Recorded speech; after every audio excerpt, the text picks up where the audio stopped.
Wasyuhada akan bersama dengan orang yang mati syahid. Wassalihin akan bersama dengan orang-orang yang soleh. Wa hasuna ulaika rafiqa, mereka itulah sebaik-baik teman.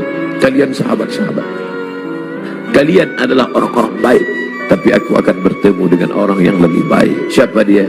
Para nabi, was-siddiqin, wasyuhada, wassalihin.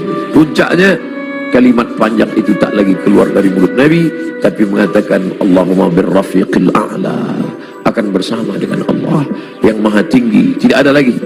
Tadi bersama sahabat, bersama istri, bersama anak, bersama Sayyidatuna Fatimah, bersama Sayyidatuna Aisyah, tapi hari ini sudah lebih tinggi lagi, bersama para nabi, bersama siddiqin, bersama syuhada, bersama salihin.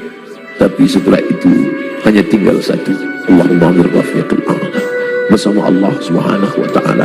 Nampak perlahan ruh itu keluar dari jasad Nabi SAW di kamar yang agung dan mulia, di tempat yang mulia. Antara kamar itu dan mimbar, ma baina baiti wa mimbari raudhatun min riyadil jannah. Meninggallah Nabi Muhammad SAW. Inna lillahi wa inna ilaihi raji'un. Sampai berita itu kepada sahabat, ada sahabat yang tak tahan, maka tersedak sampai ke kerongkongan. Tapi berita itu sampai kepada Sayyidina Umar bin Khattab. Umar orang yang amat sangat hebat.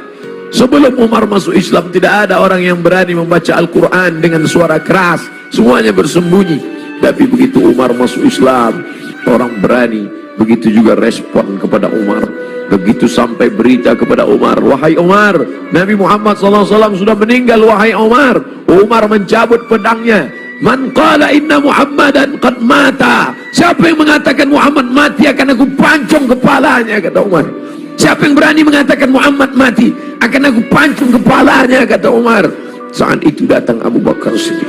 Datang Abu Bakar Siddiq membacakan ayat wa ma Muhammadun illa rasul, wa ma Muhammadun illa rasul. Muhammad bukan Tuhan, Muhammad hanyalah seorang rasul.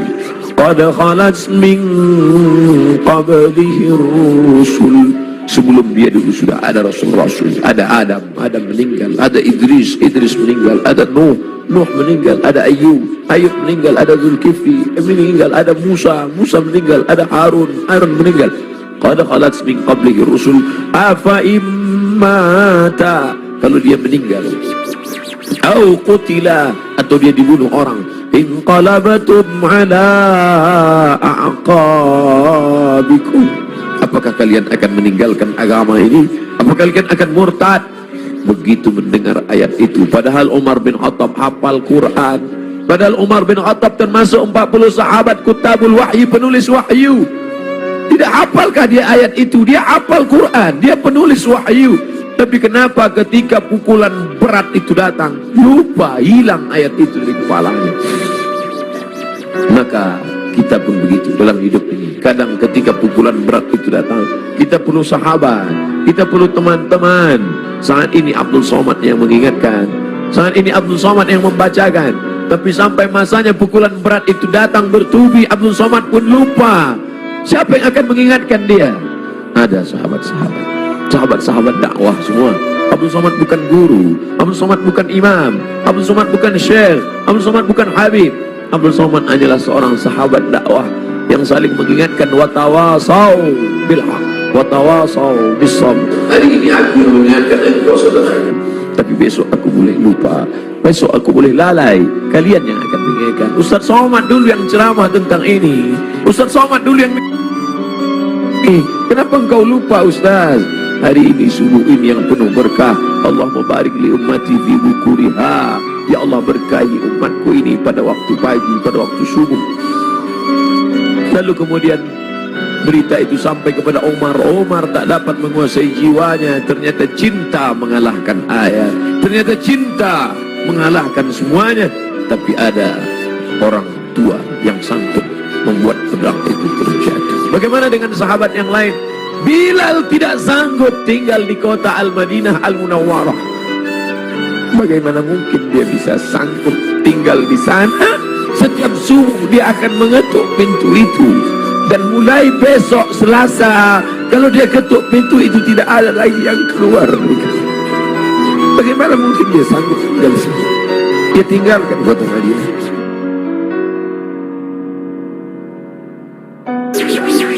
Bilal tak sanggup memandangkan azan. Bilal pergi ke negeri Syam. Dia tinggalkan kota Al-Madinah Al-Munawwarah. Dia pergi ke negeri Syam. Sampai akhirnya Anas bin Malik pergi pindah ke Basrah. Anas bin Malik, sahabat yang terakhir meninggal di Basrah tahun 93, tahun 94 Hijrah. Mereka tidak sanggup. Mereka tidak sanggup tinggal di sana. Sebagian sahabat menetap karena kekuatan iman, kekuatan cinta. Tapi sebagian sahabat juga harus menghindar jauh karena kerinduan yang begitu mendalam. Sampai akhirnya Bilal tetap menetap di sana. Sampai akhirnya Umar merasa perlulah Bilal kembali sekali-sekali. Datanglah Bilal ke kota Al-Madinah Al-Munawwarah. Aku tidak sanggup, kata Bilal. Bagaimana aku akan mengumandangkan azan di sana? Yang biasanya kalau aku mengumandangkan azan, setelah itu aku iqamah. Kalau aku iqamah ada yang keluar dari kamar itu. Nanti kalau aku iqamah tidak ada yang keluar dari sana. Tidak sanggup aku. Sampai akhirnya datang Sayyidina Al-Hasan, Sayyidina Al-Husain. Bilal tidak sanggup menolak. Ini yang meminta adalah cucu Nabi Muhammad sallallahu alaihi wasallam. Datanglah Bilal. Datanglah Bilal ke kota Al-Madinah. Kami tahu cintamu kepada Nabi luar biasa. Kami tahu engkau bersama dengan Nabi sallallahu alaihi wasallam. Kami tahu bahwa engkau amat sangat kagum besar cintamu. Tapi datanglah. Bilal tak sanggup menolak. Yang akan dia temui ini bukan orang biasa, tapi cucu yang mengalir darahnya dalam darah mereka. Maka dia datang. Hari itu Bilal datang ke kota Al-Madinah. Bilal mengumandangkan azan subuh. Terdengar suara Bilal, Allahu Akbar, Allahu Akbar. Sahabat mendengar suara yang tak pernah mereka dengar. Itu suara orang yang dulu ketika azan berkumandang pasti Nabi akan keluar. Kalau begitu Nabi hidup lagi, kata mereka. Itu dulu suara, dulu sudah lama kami tak mendengar suara itu. Berarti dia sekarang sedang berada di Madinah. Berarti dia sedang datang sekarang. Kami ingin mendengarnya. Kami ingin ramai sahabat Nabi datang berbondong-bondong. Ramai mereka datang ke Masjid Nabawi karena mereka yakin dan percaya kalau suara itu keluar Nabi pasti akan datang. Tapi ternyata tidak.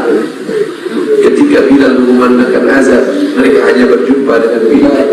Mereka hanya berjumpa dengan Sayyidina Husain.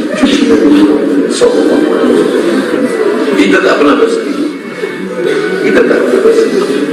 Kita hanya mengucapkan setiap hari Assalamu alayka ayyuhan nabiyyu wa rahmatullahi wa barakatuh. Nanti kalian akan minum dari telaga ini. Nabi naik ke atas mimbar. Aku lihat ada telaga, kata Nabi. Ada telaga Haud dan kalian akan minum di sini. Siapa yang minum dari sana ya Rasulullah? Ikhwani, ikhwani, saudaraku akan minum dari sana. Kamikah itu ya Rasulullah? Enggak. Antum ashabi, kalian sahabatku. Kalian sahabatku. Kalian sahabatku. Yang akan minum nanti di sini ikhwani. Siapa itu ya Rasulullah? Amanu bi walam yarawni. Mereka beriman kepadaku padahal tak pernah melihat aku. Mudah-mudahan kita termasuk di sana. Aku bukan orang Arab. Aku tidak Quraisy. Aku tidak pernah bersamanya. Tapi aku berharap, kita semua berharap 14 abad jarak kita dengan dia. 1439 tahun yang lalu jarak kita dengan dia. Dia sudah memikirkan kita. Patah giginya, berdarah pelipisnya, berdarah kakinya. Sahabat berkata, engkau punya doa mustajab ya Rasulullah. Engkau punya doa makbul ya Rasulullah. Kau doa sekali saja rata mereka dengan tanah. Kau doa sekali saja mati mereka ya Rasulullah. Mintakan doa itu ya Rasulullah. Allahumma salli ala Sayyidina Muhammad.